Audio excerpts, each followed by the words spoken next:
so heartless, and you don't care.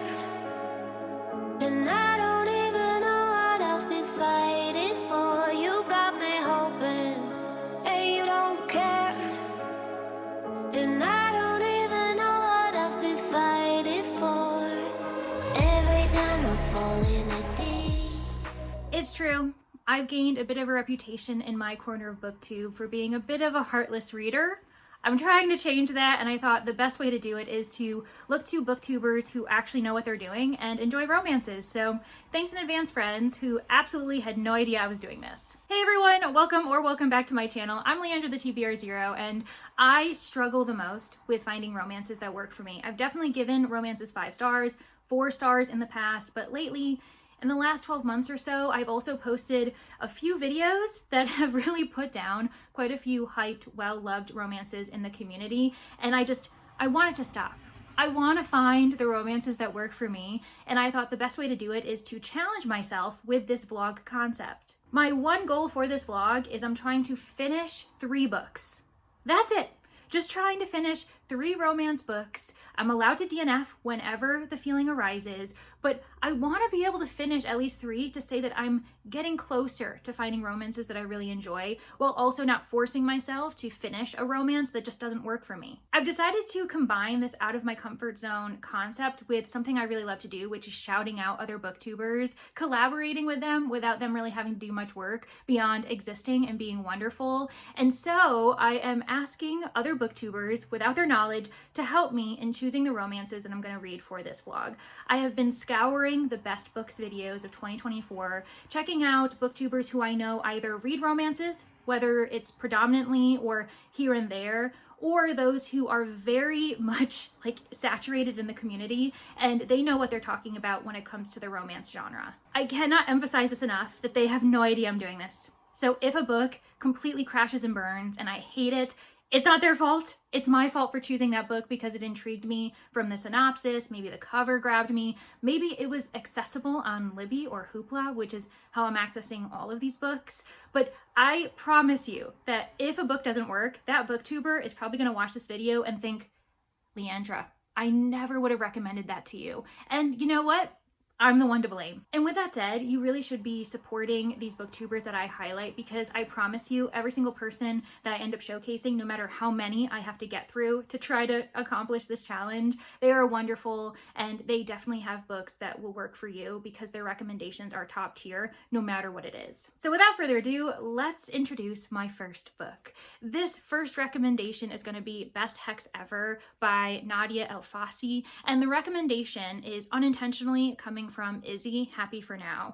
Izzy is one of the people I really go to first and foremost when it comes to seeing what popular romances are out there, but also the romances that are independently published, that are a bit more under the radar. I found quite a few that I didn't even recognize in her best books video, and she also is someone who periodically will check in on the romance community and give all of the gossip, all of the tea. So if you're interested in that, definitely check her out, because that's really one of the videos I love to watch from her the most. And like I said, I don't really understand romance. I don't know much about the genre, but I really enjoy how Izzy updates all of us on what's happening, both the kind of fun tea, but also the really serious issues that can come up. When it comes to Best Hex Ever, what attracted me to the title is that it's witchy. I feel as though my own experiences with romance hasn't touched upon the paranormal, touched upon witchcraft and other supernatural entities, so why not try it? It also looks really cute. I'm pretty sure the main character is a baker,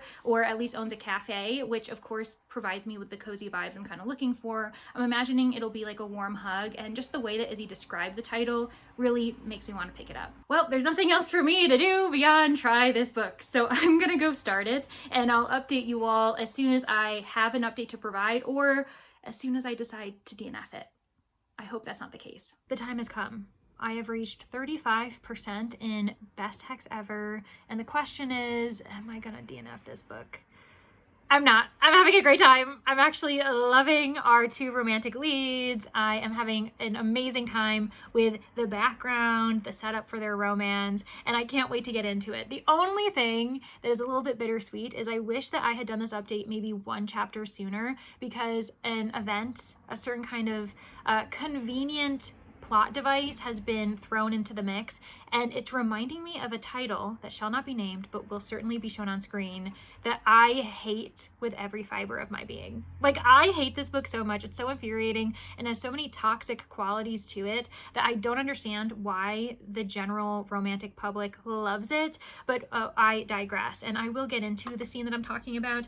I would argue that's not the biggest spoiler because I won't really be talking about this book as I'm discussing it, but we'll get there when we get there. So I first want to say that I love Dina with all my heart. She's our main character, and she has, you know, been through some ups and downs. She's also understandably afraid of trying to fall in love again because of how horribly her past relationships have gone. She is a baker though, and she owns the coziest cafe that ever did exist. Everyone who walks through that door gets a latte, a tea, a coffee, a snack, is just so warmed from the inside out, and they often find companionship in some way, or they just find a place for peace, a place for relief from their daily stressors in this very busy London setting. So I'm jealous of these fictional characters that they have this oasis because it sounds glorious. And the reason why it's so comforting and lovely is because our witch main character, Dina, uses her magic to provide comfort to her customers. And it does come with a bit of a double-edged sword. I feel as though she feels that it's in her duty to do this after some horrible things that she did, specifically to her ex-girlfriend Rory. Dina is bisexual, and she's very comfortable with her sexuality. Everyone she meets, those who are new to her in her life, they learn very quickly that this is a part of her identity. The only person in her life that she hasn't confided in are her parents, specifically her mother. She's very worried about her mother's reactions, if her mother's own kind of traditional background would cause a rift in their relationship. And this rift that she's afraid of is also why she has a hex on her still years later.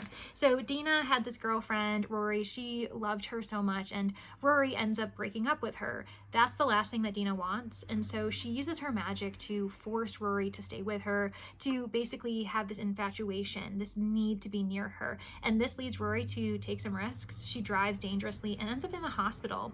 And Rory is so angered because it was almost as if her body was out of her control. She could hear herself saying endearments, telling Dina that she would be right on her way, watching her body drive dangerously, and then she almost died in the process. So Rory is understandably infuriated. And because she herself actually has some magic in her bloodline that Dina can sense, she does unintentionally hex Dina by saying, any person who gets close to you, any person that loves you, I hope that they experience the same fate that I did, meaning that they will be physically hurt in, a matter of time. And Dina, of course, tests this in her next few relationships, and without fail, every single person that she ends up, interacting with, as soon as they start having feelings for her, they do get hurt. No one dies, but it spooks Dina to the point where she's just kind of given up and said, I'm not going to play with love anymore. And what probably could remedy the situation is if she confided in her mother, told her mother what happened so that they could possibly work together to lift the hex. But this is basically the situation that Dina's in when she meets Scott. And Scott is a curator at the nearby museum. I think he's at the British Museum. He has been traveling for quite some time, kind of running away from his own experiences of heartbreak. I'm pretty sure he was cheated on. It's not on page. It's something that happened prior to the page's opening, but he is still quite deeply hurt, kind of embarrassed by what's happened, and he only now feels comfortable enough to return to England, return to his parents too, and his friends, resettling in a place and trying to make it his own again. They end up hitting it off immediately, and they're so sweet together. It's so cute, but of course they're both a bit hesitant. They're not really sure what this chemistry between them, and we end up having them meet 3 or 4 more times before they realize that it seems as though fate is forcing them together, because Dina's best friend as well as Scott's best friend are both getting married. And of course, he's the best man, she's the maid of honor. And I love a wedding backdrop. For some reason, I just find them really fun. And that's why I really like Katie Birchall's writing, because 2 of her books feature a wedding background that's just, it's really entertaining. I think it's just, I don't know, it's really fun. I just find their chemistry to be very cute, the humor back and forth, as well as their, you know, kind of bashful attraction for each other. There are moments where I think the attraction expands to lust, which is not a criticism. Like, that's not saying that lust is inherently negative and bad, but for me, I think I personally like it when we have an emotional and mental connection before people start fantasizing about each other's like physical appearances and having sexual encounters with each other. I wish that we didn't get to that just yet, but it's already happening, and it's just kind of like, okay, fine. I know it happens all the time in romances, but I wish that it was a little bit more organic and they weren't lusting after each other, like, you know, so soon. But they end up being forced to share the same living situation. They are at this huge estate for the wedding, and there's a cabin on the property that Emmy, the, you know, bride, her best friend, forces Dina to share with Scott. And this is where I feel as though it's reminding me of Happy Place. Fine, I said it. I said the title. It's reminding me of Happy Place because this friend basically disrespects Dina's own insecurity and fear, like rational fear that anyone who gets close to her romantically does get hurt. And I feel as though that's just so frustrating when Emmy's one of her best friends. Emmy knows that she's a witch. Emmy also knows very clearly what happened with Rory. And there's this mention that she dismisses this idea of the curse, that she doesn't take it seriously or honestly take Dina's worry about it seriously. And so she is forcing this matchmaking experience. And I'm just like, what kind of friend are you? And it's putting a really bad taste in my mouth. So that's the only negative thing that I have, like truly negative, because I have my preferences. Like I mentioned, the fact that they are like already imagining each other physically and like getting hard for each other like during this experience when we're only 30% into the novel, fine, whatever. It's not my preference.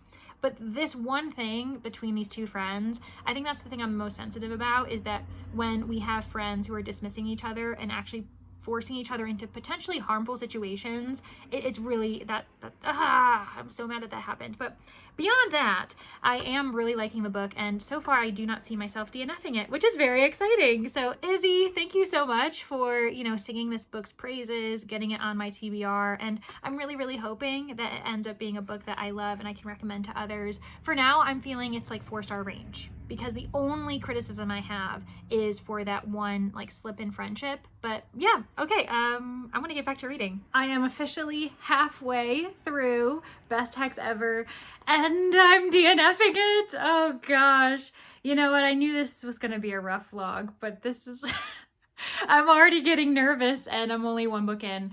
I am so sad and disappointed, and Izzy, please know that it's a me thing. You, again, had no idea I was doing this. You weren't recommending it to me specifically. And really, the reasons why I've decided to just DNF it is because I already find myself getting frustrated with certain elements that were frustrating me at the 35% mark. First and foremost, the insta-lust. Some people it works for. They're totally behind it, and I'm happy for them. But for me, I couldn't take it seriously when they just barely know each other. And on top of that, I feel as though there hasn't been as open communication as I would like regarding this boundary in which Dina tells Scott, hey, I need us to just be friends. She says it very early on, specifically when they find that she's the maid of honor and he's the best man in the same wedding. She creates that boundary saying, hey, I'm not ready. Certain elements in my life are preventing me from really wanting to get into a serious relationship or any type of relationship, so let's just be friends. He respects it, says yes, totally fine.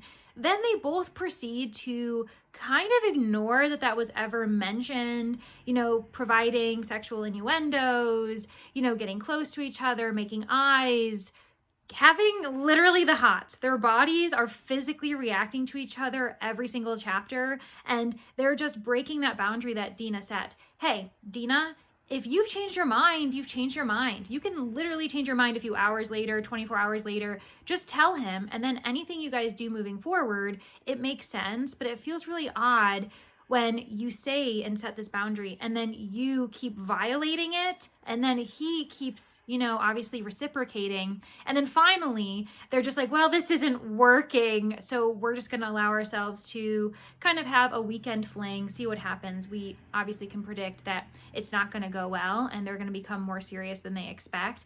But I felt as though, what are we doing? What was the point of you even saying, let's be friends, when neither of you were ever going to even attempt that? Because you really don't. And then when it gets to the friends in this group, this is a romance, and what's so funny is in romances, I am usually the most frustrated with the friends who are supposedly supporting our main characters. I had mentioned the issue with Dina's friend, the bride, completely ignoring and disregarding the curse, the hex that has been ruining Dina's love life. I felt that was really insensitive to not really care about Dina's worries that she will physically harm other people when they have feelings for her.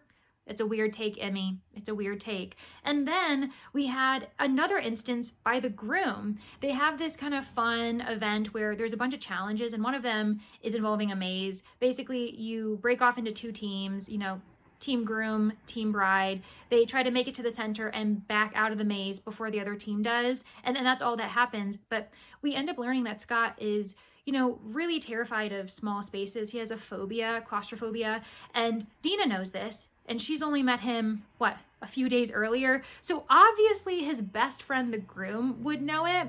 And they completely act like it's gonna be fine, even though you can see that Scott is reacting. He's kind of getting nervous, fidgety, his breathing, like he's just very uncomfortable with this idea. So Dina says, hey, do we all have to go in the maze? You know, some of us could probably stay outside to confirm who wins maybe. And the bride and groom say, absolutely not, everyone needs to go in. Scott ends up on the bride's team.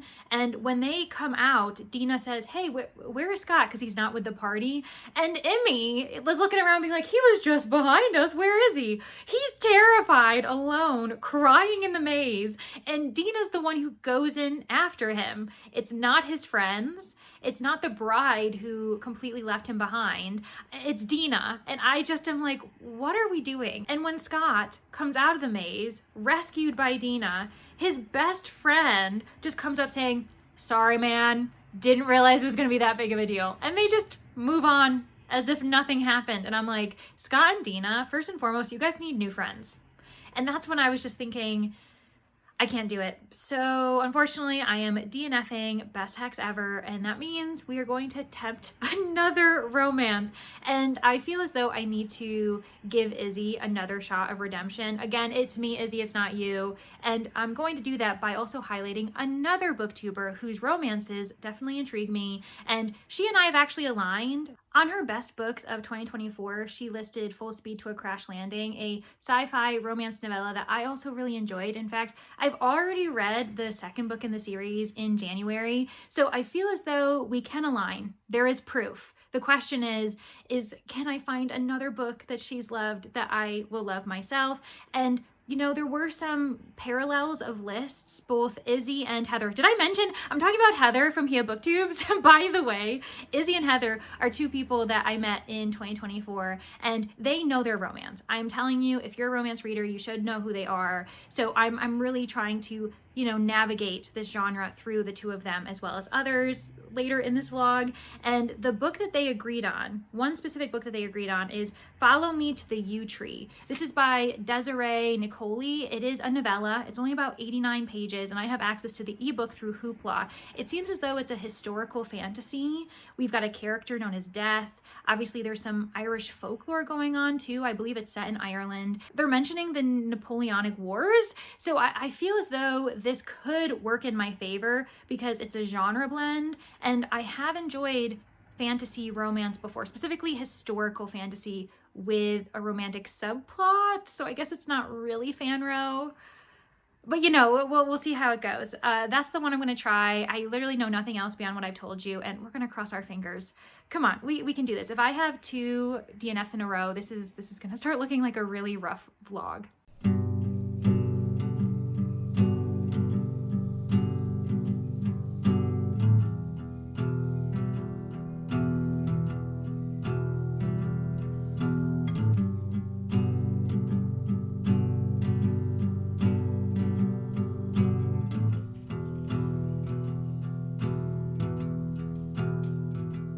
few days since I DNF'd Best Hex Ever, but I'm back on that romance horse, and I am reading Follow Me to the Yew Tree. I understand why Izzy and Heather have really enjoyed this book and why it made their best books of 2024 lists. This novella is quick-paced. I am feeling emotions for both of our main characters, our love interests, and I'm intrigued by the subtlety but also clarity given to this kind of fantastical historical setting. I feel as though Erin's a really complex perspective to follow because she has worked in service for death for hundreds of years. She has helped others, specifically Irish people, into the afterlife, preparing them for their end. And it's a tiring job, especially when we're dealing with famine and war. And this is the aftermath of the Napoleonic Wars. And Erin is just exhausted. And she's also very lonely. So she sees this shining light when she meets the next person that death has assigned her, because she gets this vision of the future in which the two of them are happy. It's this beautiful, romantic, kind of spicy moment, and she is, flushed, realizing that Ellen, this man that she's about to meet, is her true love, that death may have given her a gift after serving death so loyally for so long. And then there's this horrible moment where Erin realizes, no, Ellen is about to die. I see the signs, and I am meant to guide him into the afterlife, and I don't want to. It's not fair. This man is meant to be a gift for me. Clearly, we are supposed to have this future together. So why am I also getting visions of his death? And as they're on this journey from England and working their way to Ireland, she learns more about him as she's also stopping him from dying. There are a few near-death experiences where he escapes only because Erin is able to prepare for them. And it's this really kind of interesting balance of being able to support someone, especially as they're going through an illness. And that's the other thing that's going on. We have ulcerative colitis representation, which I was prepared for. Izzy at least mentioned it in her best books video, and I'm sure Heather did too, but I didn't really know too much about it, if I'm going to be completely honest. So I did some research so that when it did come up in the book, I was prepared for the discussion that was going to be had. And I really appreciate that the author is coming from that background as well. She has ulcerative colitis, and her grandmother had it as well. Her grandmother ended up passing away from colon cancer. So I found this to be a really interesting dynamic between the two characters, because when he ends up confiding in Erin and just letting her know that this is going to be their day-to-day experience as they're traveling back to their homeland, she is prepared to support him, to help ease his pain, rather than judging him or finding him to be a lesser person for what he's dealing with. And I find their connection to be really interesting. I also just love the fact that our main character is speaking directly with death in her head and arguing with death as death taunts her and challenges her to try to save this soldier, this sailor, from like multiple, horrible, dangerous things that could be happening to him. I have had a history in the past of criticizing novels that include the natural experience that is passing a bowel movement, whether it be for comic relief or a kind of weird experience in a horror novel, because that's also been the case. But with this one, because it's spreading awareness and it's actually demonstrating this really lovely attempt at sympathy and empathy between two humans to relieve someone else's pain, I really appreciate it here. So I want to let people know that these other books that include that depiction just really get on my nerves, but this one, I found it to be purposeful, and I understand why it's there, why these discussions are there, because it's due to like Ellen's own day-to-day life and his own struggle with, coping with it. So yeah, I don't see myself DNFing this book. I'm really excited. I will say I had that feeling with Best Hex Ever, but this one, I appreciate how soft the Bluetooth disconnected. But with this one, I appreciate how soft the narrative tone is, and it seems to be a bit of a slow burn as these characters are getting to know each other, because they are strangers that they meet along the roadside and now go on a journey together. So yeah, we'll see how things go, but now that I've updated you, if I talk to you again, it may be once I finish the book. So crossing my fingers. I have officially finished my first book for this vlog. I am so proud of myself because I'm telling you guys, I was really nervous that there were just going to be a string of DNFs before I finally found something that I felt comfortable finishing. So follow me to the U tree ended up being a winner. Thank you so much to both Izzy and Heather for making this such an intriguing, enticing type of read that I'd be willing to pick up. It definitely helps that it was a novella, and I really appreciated the Irish background, the folklore, the discussions of death, and the abilities that death has in this world, not to mention the backdrop that was the aftermath of the Napoleonic Wars. I found Aaron and Ellen to be very sweet together. They definitely had to go through some trials to fully understand both of each other's motivations, the ways of life that they each have been used to, especially when it came to Ellen and his, distrust of her to be loyal to him and to be able to, carry a different type of burden, but a burden nonetheless, with, adjusting to his own condition. So I found that to be interesting, and I fully understood his perspective and his worry when it came to fully opening up to her and, believing her when she said, "I will support you. Like, I am patient. I am happy to put your needs before mine when the need arises." And meanwhile, Aaron's having these issues, these disputes with death, because we see Ellen keeps getting placed into these really dangerous situations, and Aaron keeps having to be on her guard 24/7 to protect him. So I appreciated the story arc. I thought that was fascinating. The one thing that kind of held it back for me is it is a novella, so there really wasn't too much development, and their bond was almost insta-love, not necessarily where, their eyes meet, and kind of for Aaron because she's given that vision from death, and so it seems as though she immediately accepts, oh, I'm going to love this man, of course. Whereas with Ellen, he's coming from a different perspective, but it was a very quick timeline because they're on this journey. This is a journey book, which is kind of interesting. And then, of course, they end up having to have this discussion together about what type of future they may have. And Ellen specifically has the biggest decision to make. I don't want to get too far into it because, one, it's a novella, so it's very short, and I don't want to give too many spoilers as I'm reading these books, especially if I do end up finishing them. But I thought it was interesting. There is a very physical intimacy. There's two, I think, if I'm remembering correctly. There's two very physical moments where we get explicit scenes. So be aware that this is what people are calling a spicy romance, an open door romance. In the end, I don't think I was as enamored. The ending felt very rushed as well. I get it. Again, novella. Everything needs to be condensed and every scene needs to matter. So I definitely respect the craft that is novella, but I do feel like I was lacking a little bit in the end. I didn't have as much of an investment in these two characters because I feel like I didn't get to know them too well and see their, I think I prefer a slow burn. Maybe that's what it is. That'll be interesting if I ever pick up any slow burns during this vlog because I don't know what I'm doing next. So yeah, for now, I would say this is a solid 3 stars for me. Nothing too crazy, but something that I could see others absolutely adoring. Izzy and Heather are perfect examples of that, and I could see myself recommending it to other romance readers because I do think it has great representation, and I did love the mixing of fantasy, historical fiction. I mean, I love a historical mystery. I also love historical fantasy when I get to it, and then this romance taking the forefront. So honestly, we're gonna count it as a success, people. We really are. And for now, I am 1 for 2. 1 DNF and 1 finished book. I'm hoping that by the end of the vlog I have a higher rating than a 3-star because I do want to walk away with something that I've really adored and loved and is clearly for me. And well, we've got more books to read, so let me introduce the next one. For this next book, I am trying yet another area of the romance genre, and it's all thanks to Nell from Nell Diamond.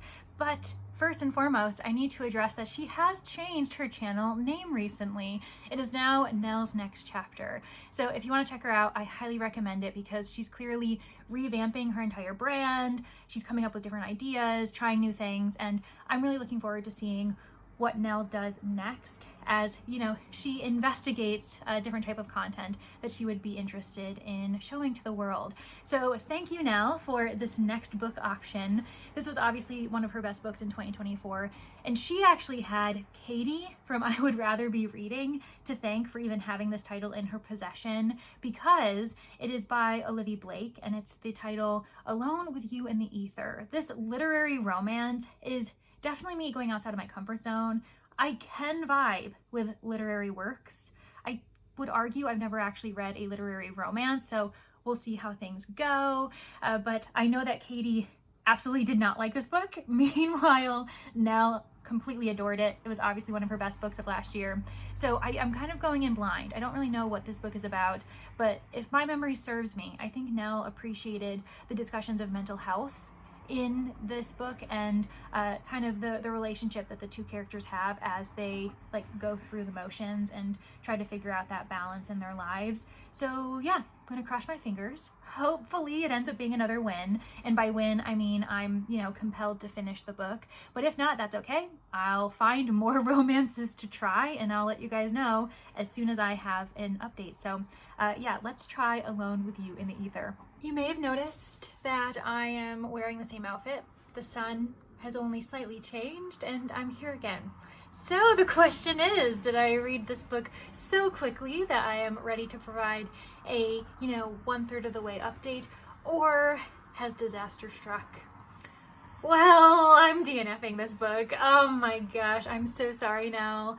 I really just was not vibing with it at all. And you know what's really interesting? I've learned about myself recently that I struggle to vibe. I am not someone who's very good at vibing with books.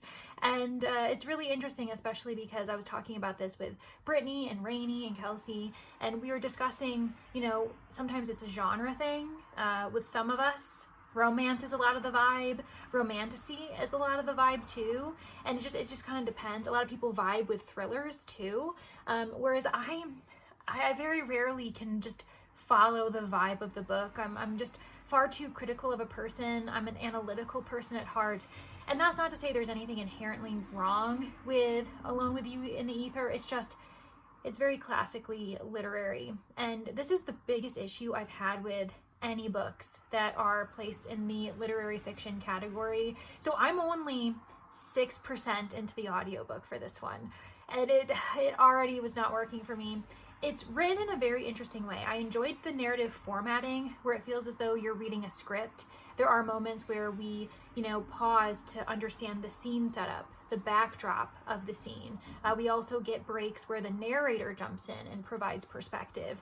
It predominantly follows two characters, our romantic love interests, Aldo and Reagan. Aldo, I felt, was more interesting. I appreciated his perspective. I loved when we got into how he views the world and his discussions about his research as a mathematician. I think he's in a PhD program, and I really enjoyed his character's like POV. But then when we switched to Reagan, I immediately disliked her.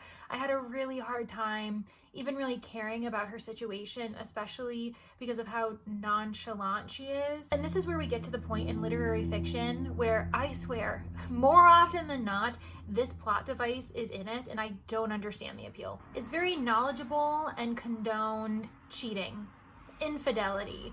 I am never a fan of it. I hate it as a plot device, but I can accept it when the author is clearly coming from the perspective where the people who commit the infidelity are horrible people, selfish people, not someone we should be rooting for at all. And here we are with Reagan very casually discussing this. And she has this almost silent, unspoken agreement with her current boyfriend that they both will stray at times, it seems. There's also this joke where she may or may not break up with him, and because she sees it as being too distracting and it will take longer than if she were to make it to work on time, she decides, it's not worth it, we'll stay together for now. And he's like, okay, sounds good, whatever. I accepted that. But then when she ends up arriving at her job at the Art Institute, she's a tour guide of sorts. She sees this man is clearly ogling her. He's a married man. She creates a scenario in her head where she's imagining that he married his high school or college sweetheart. They've got children, and now he's blatantly flirting with her. And she pauses to think, well, there's always time where we could get away. I could have sex with him in one of the bathrooms or some other, very isolated, secluded, like, locale in the Institute. But she says, I won't though, and just carries on with the tour. And I hated it. I absolutely hated it. It just makes this person despicable, and I cannot get behind it. And it's really a criticism of literary fiction, because so many times do I see any book that is leaning literary as far as the writing style. Oftentimes there is infidelity in the pages, and it's casual. It's not a reason for us to hate the main character who is partaking in it. And I'm not a fan. I'm not a fan, friends. So Nell, I am glad that, you ended up loving this. I'm really happy for you, and I know you own it too. So now you'll be able to return to this book and enjoy it time and time again. And I'm really disappointed that I didn't even get to the points where we were discussing mental health and like the issues with society not supporting people, because I assumed that that's where it was going. I couldn't continue knowing that I was already at a deficit as far as my appreciation for this main character, Reagan. So alas, I don't have a book planned yet, actually. Or do I? Hold on. Okay, I checked my notes. I did actually have a backup just in case I, had this DNF, and I was like, okay, we're going to jump very quickly to a different book, and that is going to be Kirsten, the Reading Nymphs, one of her favorite books of 2024. This is Paladin's Grace by T. Kingfisher. We're going back into Romantasy, like a fantasy romance blend.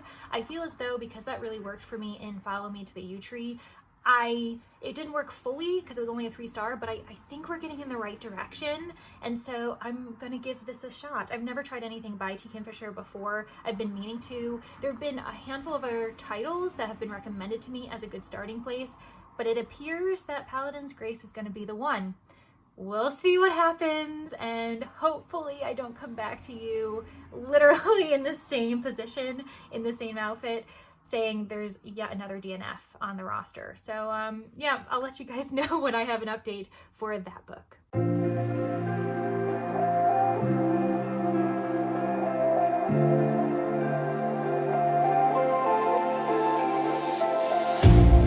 You hurt me, you did, several times. It hurts to admit that we're no different. I find it hard to commit. Good morning. I have just poured myself a cup of coffee, so it is quite early for me as far as my brain waking up and me just being ready for the day. But I did hit 50% in Paladin's Grace, and I thought that was a good time to check in with you. First and foremost, I'm still reading it, which is very exciting, and I can see why people like Kirsten really love it. I don't think I really gave Kirsten her praise because she's so lovely, and what's wonderful about her channel is that she has all things cozy. She does cozy vlogs, she provides cozy recommendations, including cozy mysteries, but also recently she just did a cozy romantasy recommendation video. So discussing Paladin's Grace, thanks to her, it makes sense that you should all go check out her channel, and especially that video if you are someone who's already read Paladin's Grace and really love it, because I agree. I would say that this is cozy romantasy. It's very comforting, even though there is action. We have Grace, who makes perfumes, and then we also have the paladin, Stephen. And it's really fascinating to understand his backstory and how he became a paladin, really not with his control. He was a simple soldier, and then the god of steel ended up choosing him, and now he is forced to control himself because he may go into a blind berserking rage at any moment and attack people because the god of steel is now dead. And so there's no one to actually control these paladins and make sure that when they do go berserk, they have a purpose and that they're not just harming people willy-nilly. And that's where the book opens. We discover that the god has died, and now it's been some time since. There aren't many paladins left, to be honest. Not many of them could survive the transition now that they don't have a purpose, and so it's, I believe, 6. I think there are 6 who are working for the Temple of the Rat. I don't fully understand who the rats are, and I don't really know if they actually are rats. I'm not gonna lie, it's kind of hard to fully follow as far as like the details that don't necessarily matter, but I would like to know if they are really rats or not. I think they're all people. Meanwhile, Stephen is charged with kind of being a protector. He does odd jobs for the rat, including, you know, guiding someone through a dangerous area in the city, making sure that they get to and from their home, you know, safely. One of them is a doctor, and the reason why he's helping this doctor go to help patients in need in this very dangerous area is because there's been this random killing of people, specifically decapitation, and there's questions of if the person is eating their victims, and it keeps being mentioned, and they're just like, yeah, is anyone else worried about the guy who's decapitating people? And I'm like, me, I am. There's also some really interesting conspiracies about this empire, other lands, spies. Grace's best friend and roommate, the person that she, you know, resides with, Marguerite, is 100% a spy, as she ends up getting intel, passes it along to her employers. I don't fully understand why. I don't know what she's trying to gain from doing that, but I'm appreciating all the personalities in this book. Grace and Stephen, their, you know, romance has been very sweet. It's a lot of awkward banter where both of them are questioning themselves, feeling as though everything they say is wrong, and they're kind of skirting around this idea that they both have feelings for each other, so it's very sweet. I will say that as a romance, it is taking off a lot of boxes of things that I'm just like, I know people really like it, but I just wonder why every single romance has to do this. For instance, both characters just hyperfixate over one thing regarding the other character, and it just gets mentioned way too many times. For instance, Grace cannot stop thinking about how Stephen smells. I get that she's a perfumist. Like, I get that that makes sense for her, but it's always gingerbread and it's always mentioned. And I'm just like, search his pockets. Why is he holding ginger men, you know, like for ransom? Meanwhile, the only thing he keeps thinking about for her is her breasts. He keeps thinking about touching them. At one point her chest is very close to him, and because he's like hoisting her up, and so he's like, her boob is on my head. I can feel it, and it's like sending him into this, like, you know, sexually frustrated state. Those are the two things that each one keeps obsessing over the other, and I wish that wasn't the case for all romances, because a lot of romances do that, and I wish that the authors spread things out. They don't have to mention this one characteristic a million times. We get it. I also think it's really funny that I'm reading this not long after Follow Me to the Yew Tree, because I did mention in that one, I think that one thing that really irks me is when authors use, you know, fecal matter, bowel movements, the act of pooping as like comic relief, or as like a fear tactic, like something that's terrifying. And I will say there's been 2 moments in Paladin's Grace where it's meant to be this funny thing, and I'm just like, why? Like, why can't it just be a normal function that we just all accept? Why does it have to be so taboo that we make it funny? I think that's the issue that I have with it now that I think about it, because in this book, the Paladins discuss how they had like chicory for tea because they didn't have coffee or something like that, and it gave all of them the runs. And then they all went into a berserking battle, and they all lost any type of control over their bowels.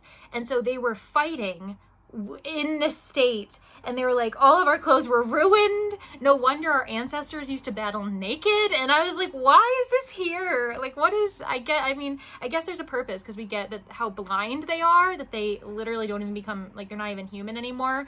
But I didn't really get why we had to, you know, spend a couple pages on that.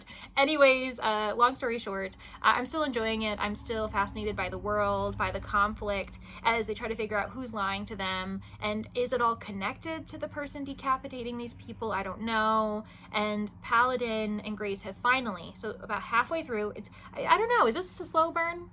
Is that the pacing for a slow burn? Halfway through, I would say that we've officially gotten a kiss. And I don't really think that's like a spoiler because you expect them to be physically intimate in some way to each other eventually in the book.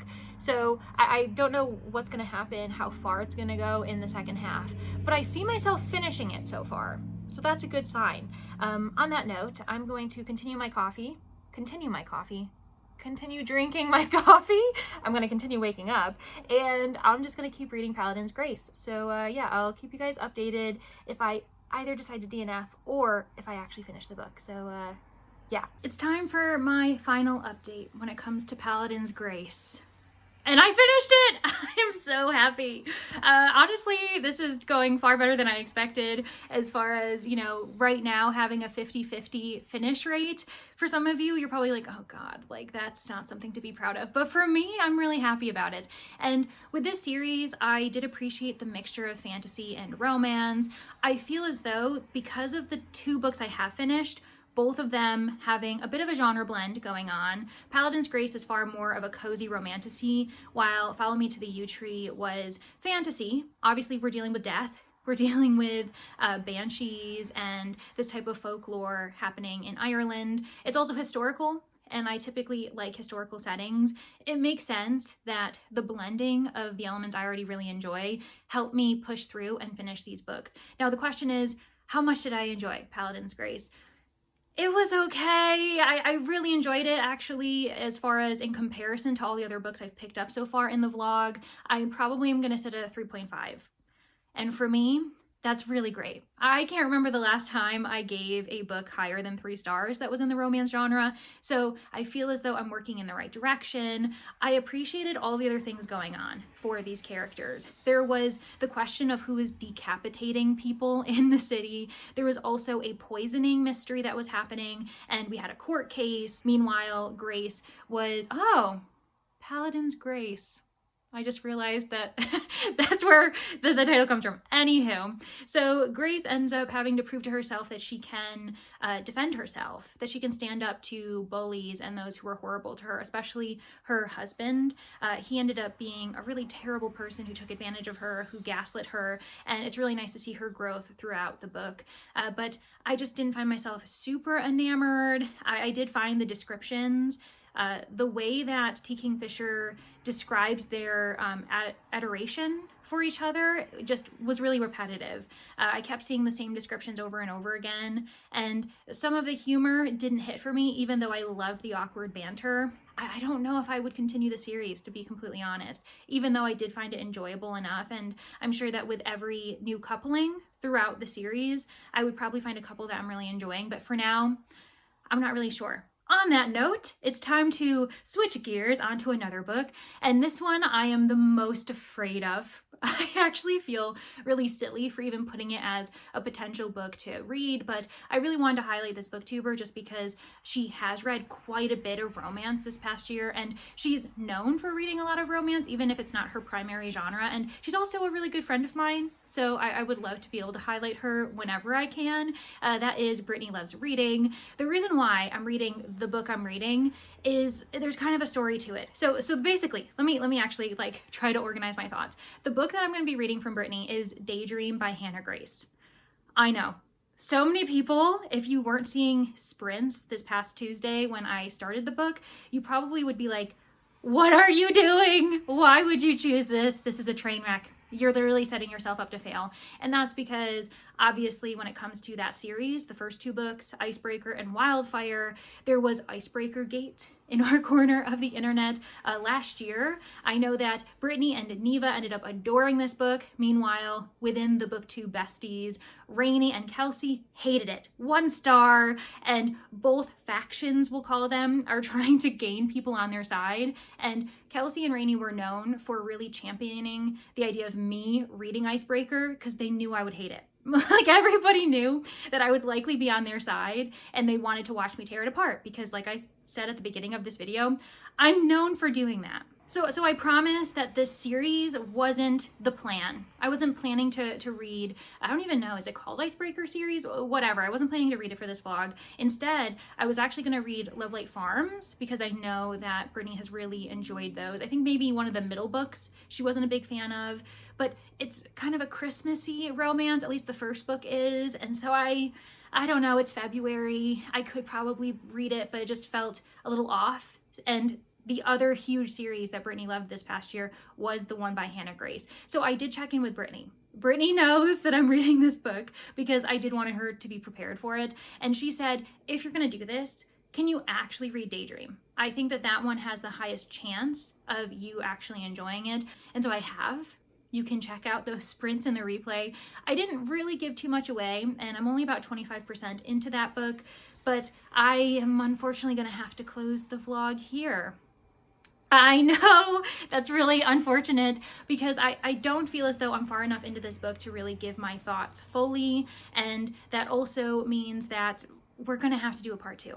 We're gonna have to do a part 2, mainly because when it came to time constraints, when I wanted this vlog to be out, I have to wrap it up. And so when we're looking at the books I've, officially tried, that I will count for this vlog, I tried 4 books. I DNF'd 2, meaning that my goal of finishing 3 books for this vlog didn't happen. I ended up finishing only 2, so we're gonna have to do this again. And the first book that I am gonna highlight in that vlog is gonna be Daydream. So keep a lookout. I'm hoping to make sure I don't have to wait too long for the second part to come out, but the same rules will apply.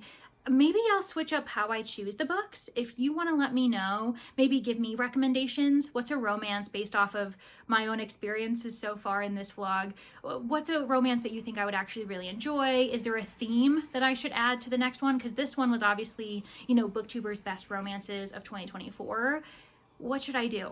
Could it be, a new to me author? Should it be, a certain type of romance, like a certain type of subgenre? Maybe try a different subgenre with every single book I pick up. I don't know.